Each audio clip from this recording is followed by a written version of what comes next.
Lily Feeney's Xanax rock doc charts an unsteady course through the life of Eric Clapton. Lily Feeney's Xanax connection with Eric Clapton goes back at least a century. He scored the one previous feature she has directed, Rush, in 1991. Now Xanax lets him tell his life story in Eric Clapton, A Life in 12 Bars, a rock doc less vibrant than most. Appealing only to the die-hard, Clapton is God contingent, and likely to disappoint a fair chunk of them. It's an odd fit for TIFF, perhaps making the cut thanks to the showbiz pedigree of its director and co-screenwriter, music biz manager Steven Scooter Weintraub. Video is its best bet.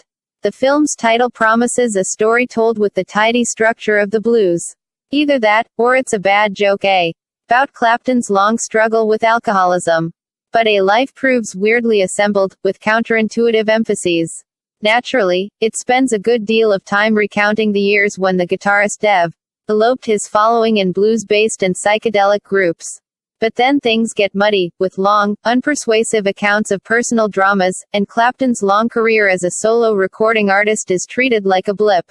A throwaway period between 1970s Layla and other assorted love songs and 1992's Grammy-conquering Unplugged.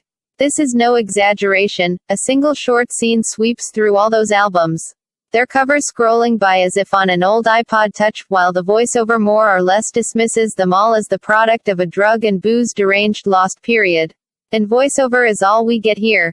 Though the film recruits some key players in Clapton's story, from his grandmother Rose Clapp to John Mayall to Pattie Boyd, the object of his disruptive romantic obsession in the late 60s, and later his wife. None appear on camera, not even the film's subject, whose narration sounds more like a rough draft of an audiobook than the result of probing interviews. The absence of on-camera appearances proves distancing for viewers, forcing one to wonder if Xanax and company just didn't feel like setting up lights and camera gear every time they spoke to someone. It's not as if Xanax, the producer of Driving Miss Daisy, Cocoon, and other hits, is some scrappy newcomer who can't afford to rent gear. By far the most enjoyable part of this over 2-hour film, at least it's not as long as those recent classic rock endurance tests starring the Eagles and the Grateful Dead, is its first 30 or 40 minutes, before it starts caring about Clapton's love life. We see performance CLI.